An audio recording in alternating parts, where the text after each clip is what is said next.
guys, I'm Myris. And I'm Summer, and welcome to Lockdown Lounge Last Call, where we sip tea and spill the tea and have all the kikis and foo-la-las and all the conversations we like to have as bartenders. Hi, Summer. Hi, Myris. How are you? So as y'all can see, this is a different setup than what we usually do. Our drinks are already made. Today was Margarita Day. If you would like to see how we made these drinks, you can click the link below. But we're just going to get into our conversations today. How are you, Summer? Okay, so I asked you how you were at first. You just steamrolled all over me, and you went for, what we were doing. But that's cool. That's cool. I can Clearly, we already been sipping. Yeah. So I didn't realize. I think it was like a fault in our planning, because we were like, okay, we'll do one video when we make the drink, and then we'll do another video when we drink the drink. Well, my behind actually sat there and drank the drink right after I made it. So this may or may not be the same drink I made the first time. Man, I did the same thing.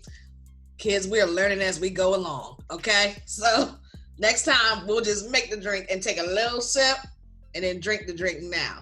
Yeah. But it's okay. It's a learning experience. And so must go on. Exactly. So today we're talking about, Myris and I were talking, and we decided we wanted to talk about being in the weeds behind the bar. Yes.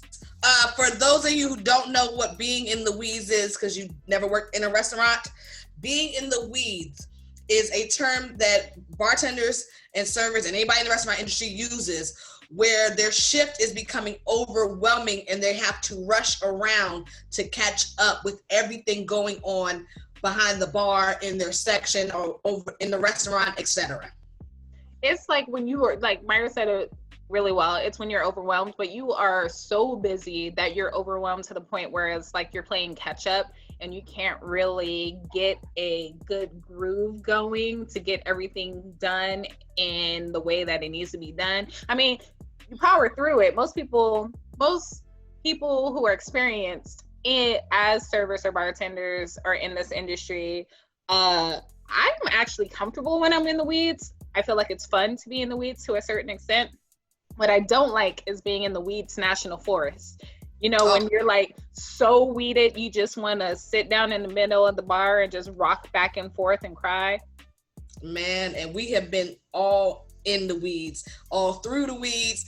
I mean, I've been in, so when we say the weeds, it definitely does feel like trekking through a forest and you come across a big weeded area that you got to get through to get to the camping site or whatever. If you a seasoned bartender or server like myself in Summer, you got your machete ready and you're tearing through them weeds and you're getting to the other end. However, sometimes you come across some tricky situations where that machete, this dude is not working for you and you are sweating and you are stank and tired. By the time you get to the end of the road, you just don't even want to set up camp no more. That's what the weeds is. I actually remember standing behind the bar and just I had probably a full bar. My bar seats 30 plus people, and then I had 4 tables and those were all sat, and then I had service bar going off because the restaurant was really busy. It was around Christmas time, so the restaurant, there was no empty table in the restaurant and everybody was drinking because they were so excited it was Christmas. And then I just stood still at a certain point in my shift. I just stopped doing everything. I had 10 drinks to make. I had 3 tables to greet. I had 5 different service bar tickets that had 10 drinks a piece on it. And I was by myself because it was in lunch shift. And I honestly, at one point, just stood in the center of the bar. I stopped doing everything. I just took a deep breath. And then I looked for a manager who was all the way across the restaurant. And I just said, I need help. That is Weeds 101, guys. To get yourself out of the weeds, ask for help. Never be too proud.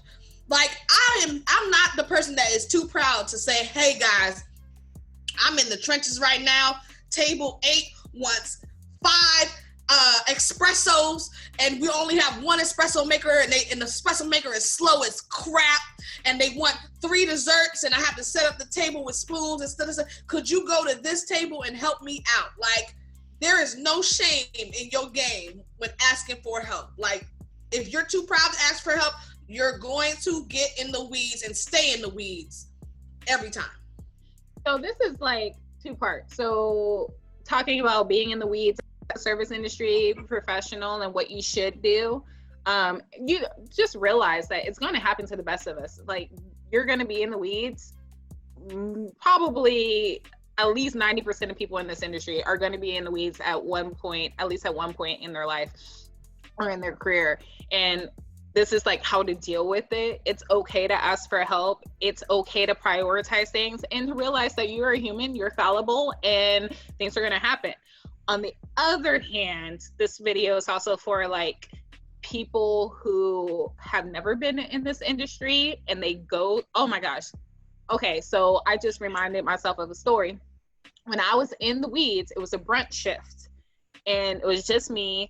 And brunch shifts, you know, it's usually like bottomless mimosas or free drinks and stuff. And everybody likes brunching. That's the it thing to do now. You know, you have to brunch. So like people would come out, and service bar would be insane with the amount of drinks, like Bloody Marys and mimosas and bellinis and stuff that people want to drink. And it would just be one bartender behind the bar. It would be a full bar, full restaurant, one person doing all of this stuff. And then you would hear snide comments from guests who are like, oh, well, why are you by yourself? Like, you need help. Why can't I get this? Like, I need that. Like, people who are so impatient, like, realize that the reason there's only one bartender scheduled is because it is abnormal to be that busy. If we had known that it was going to be that busy, more people would have been scheduled, and the bartender that you had or the server that you had wouldn't be as weeded as they were. You know, like, oh, it's easy to say, oh, you should have help, you should have somebody there to do this. Well, it's like, well, if we're slow, I don't want to be working with somebody else that I have to share money with, because then I'm not making money, they're not making money, and we're both just here, you know, twiddling our thumbs. Like, restaurants, like, contrary to popular belief, restaurant managers typically know what they're doing when they're doing scheduling, and they have an appropriate amount of people on the floor behind the bar for what is projected for how busy we're going to be. So if you see one person, you know, barring extenuating circumstances where somebody called out sick or they didn't show up or something happened and you were supposed to have somebody working with you and they just aren't there, like, barring those circumstances, like, if there's only one person, generally it's because, you know, we didn't realize we're going to be as busy as we were, and we have to get through. We have to work through it, or there's nobody there, like, that's able to help. And I feel like people just aren't willing to be understanding. And if you see your bartender is moving back and forth, you see a printer keep going off, you see them running back and forth, going out the bar, coming in the bar, doing all this stuff, it's because they're busy. They'll get to you. Be patient, be understanding. Like, I realize that you're going out to have an experience, but also understand that, you know, we're doing the best we can. We're going to provide the best service that we can. Just work with us. I didn't realize I was going to vent. So apparently I've been triggered.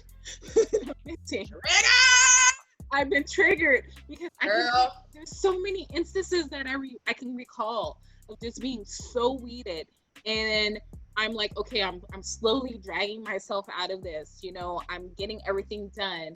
Things are getting done in a somewhat efficient manner, and all of a sudden one guest or one person who is completely not understanding, and they're just complaining to a manager and things, and I'm just like, it completely just breaks my vibe. I'm like, it takes me out of it, you know? And we hate you after that. Like, we get it.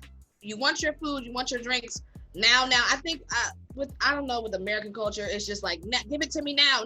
Wait, who's the comedian? The guy who was from Crazy Rich Asians?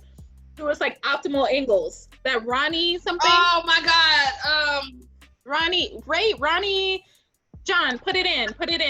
But Yeah, there's this scene where he's talking about like American culture and how we're so impatient, we want everything and now. Faster Prime now.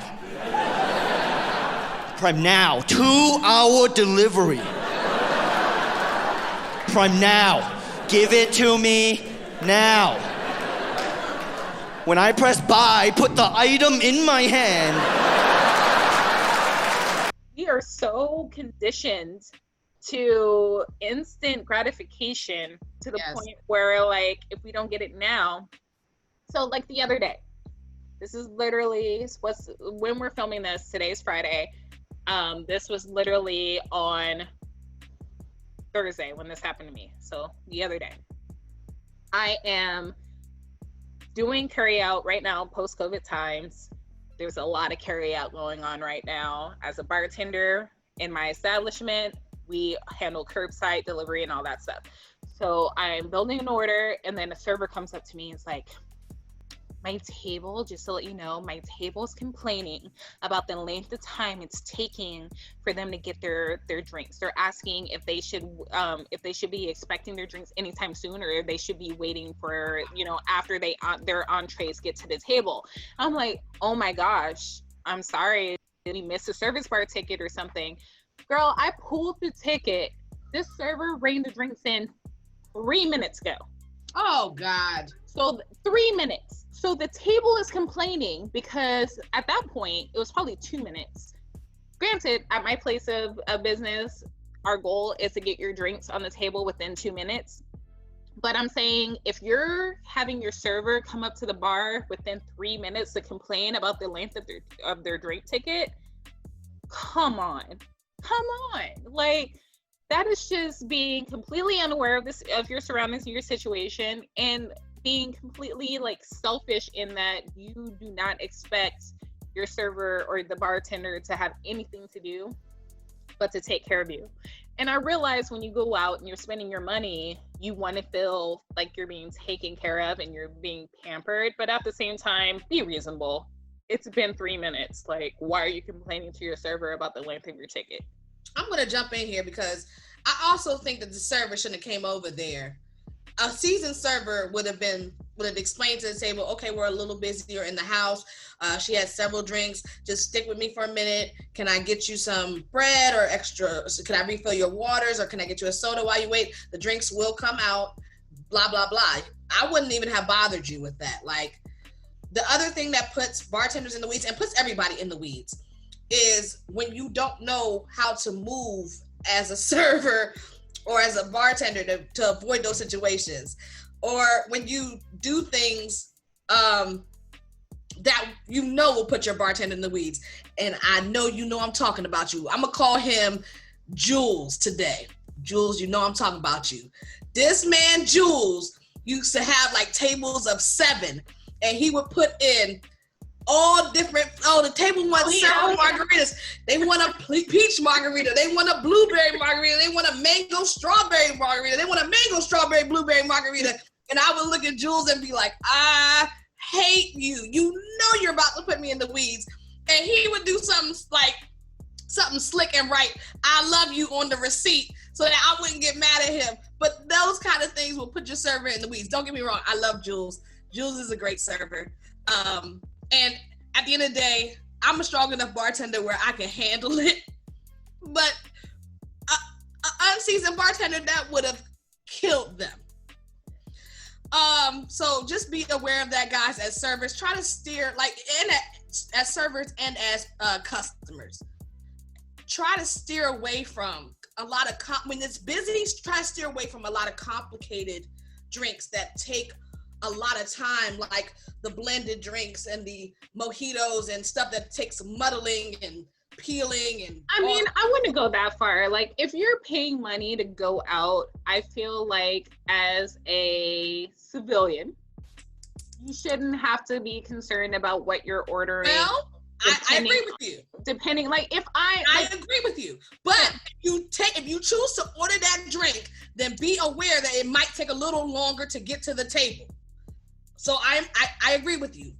In all fairness, you are going out. If you want a mojito, boo, order yourself a mojito. But do not, on top of ordering a mojito, be mad that the mojito took a while to make. That's all I'm saying.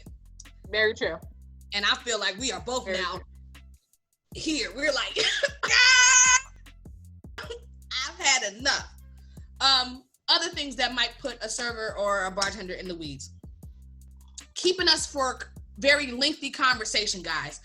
Customers, guests, we love you guys, especially our regulars. We always love you guys. We love to catch up with you guys and shoot the breeze. However, if the bar is full or the restaurant is full, we cannot sit and shoot the breeze with you for 10 minutes straight. You see what I'm saying? And we're not trying to leave to be rude or we don't want to have the conversation with you. It's that we have to take care of other people and other guests.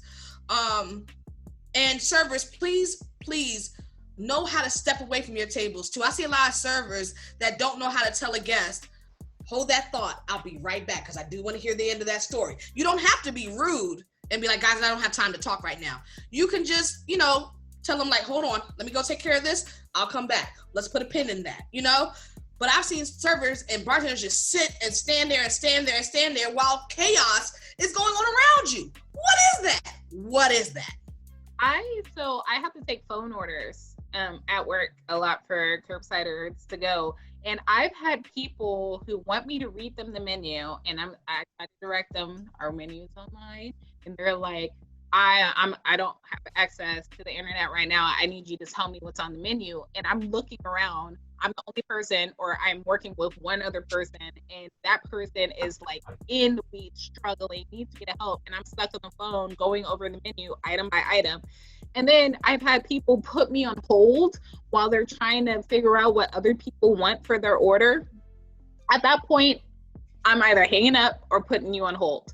Yes. Generally, I'll just put you on hold. Like if you put me on hold, I'm putting on you on hold while you do your business. I'm going to go do everything else that I can, come back and take care of you. Do not be upset if I have to do that, because I think it's rude and inconsiderate for you to call a restaurant to place an order and not have the order intact and not have your payment information available or readily available.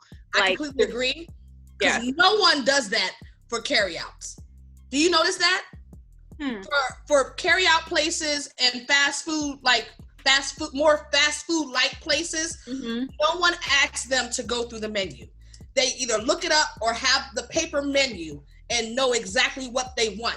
Why, if you know that for carryout and fast food places, you have to be ready and have your order set, why do you think a restaurant's ain't different? Especially because we're dealing with a higher volume of people. I will tell people, I've told people on the phone, ma'am, the bar is at a high volume right now. If you don't know what you want to order, I'm gonna have to ask you to look at the website or pull up something and call us back when you're ready to order. I've said that respectfully. Like, I had somebody get mad at me and was like, basically almost complaining to a manager because they tried to put me on hold to get the rest of their group's order. And I sit there and I waited a minute for them to come back. And when I say minute, I mean like 60 seconds. And then when I asked for the payment information, they were like, I have to put you on hold. I have to go find this person to get their credit. I was like, no. I was like, can you please call back? I will place your order on hold. As soon as you call back, I'll send it through after you give me payment information. And this person was like, no, just hold on. I was like, ma'am, I am by myself behind the bar. It's just me. I have other things and other guests that I need to assess. Please call back. Like the fact that I have to claim that you are not my only concern right now. I get it. I keep saying this. I get it. You want to feel like in customer service, good customer service, every customer guest feels like they are your priority. They are your only guest or customer. But at the same time, be aware of read the room. Yes. Read the situation. That's the thing. People do not read the room. They do not read the situation. Like, I don't have time for that. And honestly, on the phone, even if I had time to sit there on hold, I think it's rude. Who do you call? And put on hold?